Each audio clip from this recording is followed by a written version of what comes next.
Zn SO4 misalkan, dan AgNO3 dielektrolisis menggunakan arus yang sama, katanya gitu.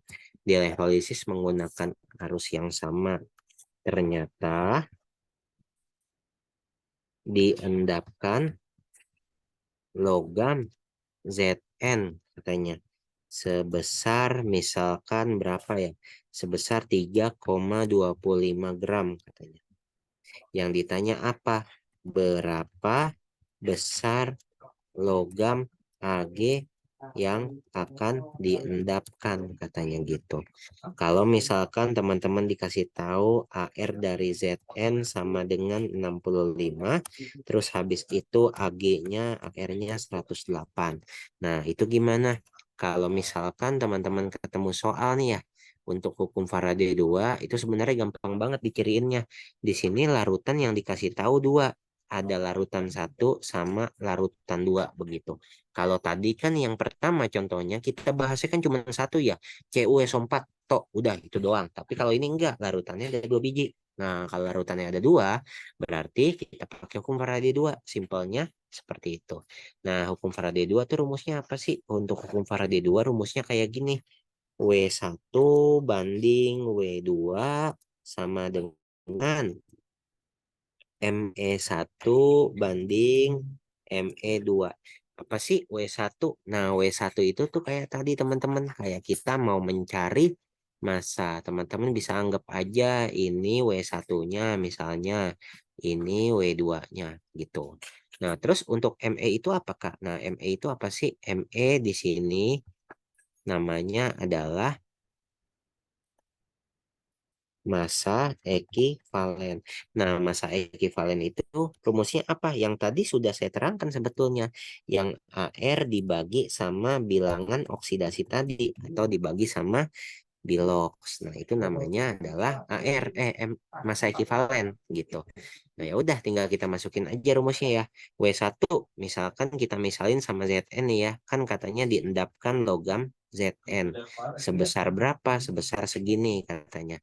Berarti kita bisa taruh nih W1-nya adalah 3,25 gram. Tulis di sini 3,25. Terus habis itu banding sama yang namanya W2. W2 tadi kita sepakat ya, yang nomor 2 itu kan AgNO3. Berarti AgNO3 merepresentasikan dari si Ag. Nah, Ag di sini kan kebetulan yang ditanya tuh. Berarti kita tulis aja di sini W dari Ag-nya yang ditanya ya. Terus habis dari situ sama dengan apa? Sama dengan massa ekivalen yang pertama. Yang pertama itu siapa? Yang pertama kan tadi kita sepakat punya Zn ya.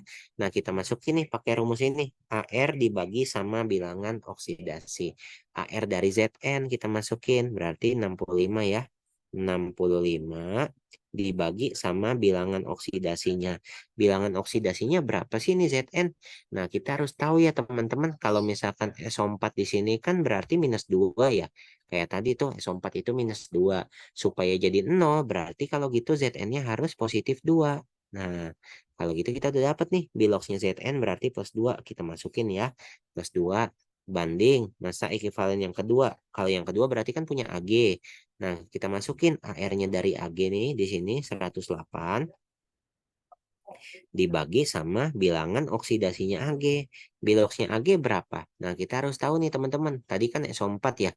NO3. NO3 itu berapa? NO3 itu selalu negatif 1 ya. Jangan bilang negatif 2. Nah, karena totalnya harus sama dengan 0 atau sama, berarti Ag-nya di sini harus positif 1. Berarti kalau gitu biloxnya Ag 1. Udah deh, tinggal kita hitung aja. Di sini 3,25. Terus di sini banding W-nya Ag ya yang dicari. Banding W-nya dari Ag. Terus kita hitung tuh 65 bagi 2 berapa? 65 bagi 2 itu berarti 32,5 teman-teman ya.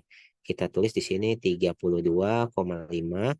108 bagi 1 ya berarti namanya juga dibagi 1, hasilnya jadi sendiri 108 juga.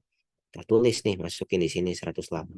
Nah, ini kan perbandingan teman-teman ya. Kayaknya ada yang bisa kita kecilin nih.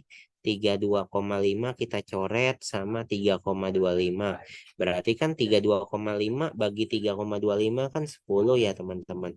Ya udah, berarti dapat deh W-nya AG berapa? W-nya AG berarti tinggal 108 dibagi sama 10. Nah, tulis gitu aja. 108 bagi 10 berapa? Namanya juga dibagi 10 berarti tinggal kasih koma aja ya di sini. Jadinya 10,8 gram. Nah, ini teman-teman yang dicari masanya dari si AG yang mengendap. Jadi tipenya cuma begini aja. Nggak jauh-jauh deh kalau misalkan hukum Faraday 2, ada dua nih yang dikasih tahu. Pasti masa salah satu aja yang dikasih